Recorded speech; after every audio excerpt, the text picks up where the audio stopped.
Everyone, welcome back to my channel English IQ। Guys, जैसा कि आप देख सकते हैं कि थंबनेल में लिखा हुआ है कि हम यहाँ पे वोकैब्स स्टार्ट करने जा रहे हैं और ये सारे वोकैब्स जो हैं सारे एग्ज़ाम्स में पूछे गए हैं। ये कोई भी ऐसे वोकैब्स नहीं होंगे जो कि ना पूछे गए हों। और जब भी आप इसको कंप्लीट करेंगे, इसमें हम लगभग 2000 के करीब वोकैब्स को वर्ड्स को हम लेंगे जो कि वेरियस एग्जामिनेशंस में पूछे गए हैं, चाहे वो आपका CGL हो, CHSL हो, IAS हो और भी जैसे टीचिंग एग्ज़ाम्स हो, सारे टेट्स हो, रेलवे हो, मतलब जितने भी ये तमाम एग्ज़ाम्स होते हैं सब में पूछे गए हैं। तो देखिए, आज पहली क्लास है और हम इसके साथ अगर वोकैब्स पूरा हमारा अच्छे से कंप्लीट हो जाता है, उसके बाद हम ग्रामर पार्ट की तरफ जाएंगे, जिसमें कि हम ऐसे ट्रिक्स यूज़ करेंगे जिसमें कि आपके जैसे 2-2 पेज में सारे चैप्टर्स ख़त्म हो जाएं। जैसे नाउन के 2 पेज, टेंस के 2 पेज में, और जितने भी ग्रामर के चैप्टर है सबको हम मतलब एक ऐसे ट्रिक के साथ जो मेन चीज़ें जो पूछी जाती है हम सिर्फ उस पर फोकस करते हुए आगे बढ़ेंगे, क्योंकि ग्रामर का पार्ट इतना ज़्यादा मतलब इतना वास्ट है कि हम उसको ख़त्म नहीं कर सकते। लेकिन हमें पता है कि एग्ज़ाम्स में क्या पूछे जाते हैं और हम उस पर ध्यान देंगे। तो चलिए आज की पहली क्लास स्टार्ट करते हैं। जैसा कि आप देख सकते हैं कि पहला जो वर्ड है वो है एमिलियोरेट। एमिलियोरेट सुना होगा और ये देखने में कितना डिफ़िकल्ट लग रहा है, लेकिन यकीन मानिए बहुत ही इजी वर्ड है। और इसका जैसे कि आप इसके एक्सप्लेनेशन देख सकते हैं कि मेक समथिंग बैड और अनसेटिस्फैक्टरी बेटर, मतलब जो चीज़ आपको लगती है कि सही नहीं है, आपके अनुसार नहीं है, आप उसमें कुछ सुधार कर सकते हैं। जो सुधार करने की प्रक्रिया को बोलते हैं उसे बोलते हैं, उस वर्ड को बोलते हैं एमिलियोरेट। ठीक है। और जैसे कुछ वर्ड बहुत ज़्यादा ट्रिकी होते हैं जो हमें याद नहीं होते हैं, उनको हम कुछ ट्रिक के माध्यम से याद करेंगे। जैसे कि बहुत ही इजी ट्रिक यूज़ करेंगे जो कि आपकी डे टू डे लाइफ से जोड़ेगी और आपको याद करने में मदद करेगी। तो चलिए सेकंड वर्ड की तरफ जाते हैं। जो सेकंड वर्ड है वो है डेरोगेटरी। डेरोगेटरी मतलब शोइंग अ क्रिटिकल और डिसरिस्पेक्टफुल एटीट्यूड। डिसरिस्पेक्टफुल का मतलब तो सभी को पता होगा, अपमानजनक। तो वही डेरोगेटरी को बोलते हैं अपमानजनक। गाइस को अच्छे से याद कर लीजिएगा, क्योंकि ये कोई भी फालतू वर्ड्स नहीं है, सारे पूछे गए हैं, सारे किसी ना किसी एग्जाम से पूछे गए हैं।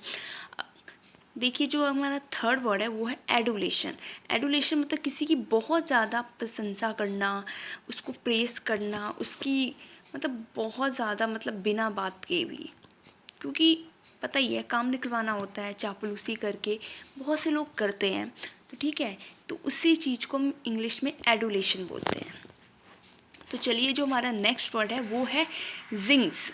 जिंग्स जो इसको बोलते हैं कि मनहूस। जैसे बोलते हैं किसी किसी जैसे पर्सन को हम बोल देते हैं कि यू आर बैड लक, किसी पर्सन को बोल देते हैं यार तेरी वजह से काम खराब हो गया, तो कितना मनहूस है। तो वही मनहूस को जिंग्स बोलते हैं। ठीक है। फिर फिफ्थ जो वर्ड है एग्जाइलियर।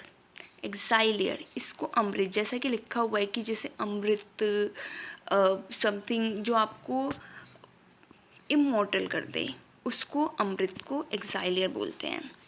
Now the six word is abrogate. Abrogate again looks very difficult but it's very very very easy.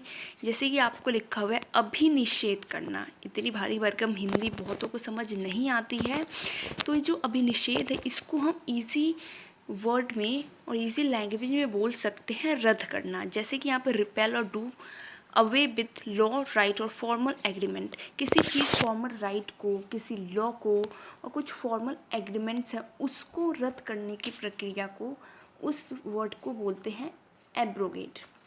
Now the seventh word is anonymous. Anonymous हम तब यूज़ करते हैं जब हमें किसी चीज़ का नाम नहीं पता होता है। जैसे हमने कोई बुक पढ़ी, हमें पता नहीं है कि उसका राइटर कौन है, तो अगर किसी ने पूछ लिया बुक किसकी है, किसने लिखी है, तो आप उसकी जगह पे क्या बोलोगे, एनोनिमस लिखिए। इस पे नाम नहीं है, गुमनाम है, आपको नाम नहीं पता क्योंकि दिया ही नहीं है। Now the next word is beseech. Beseech मतलब ये लग रहा होगा पता नहीं क्या मतलब होगा इसका, बट देखिए कितना इजी मतलब। इसका मतलब होता है प्रार्थना करना। अगर इंग्लिश में बोले तो इंग्लिश के सिंपल वर्ड में रिक्वेस्ट करना। ठीक है। Now the next one is ninth कैप्रीशियस।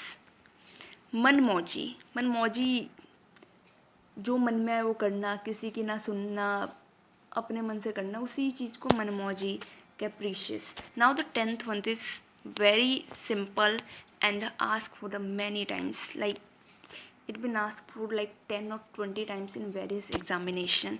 इसका मतलब बहुत ही आसान है, जैसे कि आप देख सकते हैं काइंड, जो काइंड हो, दयालु हो. तो गाइस ये थे आज के हमारे 10 वर्ड्स. नाउ हम ऐसे नहीं जाना, हमें लगाना है क्विज़ कि देखते हैं आपको कितना याद हुआ है. तो देखिए जो हमारा पहला क्विज़ है वो है एब्रोगेट. तो बताइए इसमें से आंसर क्या होगा. आपको मिलते हैं 5 सेकेंड्स. मुझे उम्मीद है कि आप सबने आंसर दे दिया होगा. जी हाँ, इसका आंसर है सी. ठीक है, रिपेल और रिजेक्ट मतलब दोनों मतलब ही होता है रद्द करना.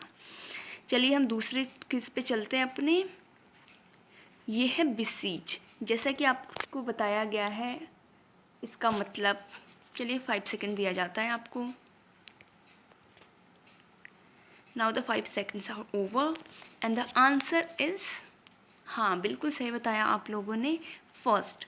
और प्लीज़ आप कमेंट करके बताइए कि आपको ये क्लास कैसी लगी, क्या हमें इसे फर्दर ले जाना चाहिए. जो भी आपके मन में डाउट्स हो या जो भी वर्ड्स आपको डिफ़िकल्ट लगते हो आप पूछिए. ठीक है, कृपया करके आप इस चैनल को सब्सक्राइब कीजिए और बेल आइकन को दबाइए. Thank you so much.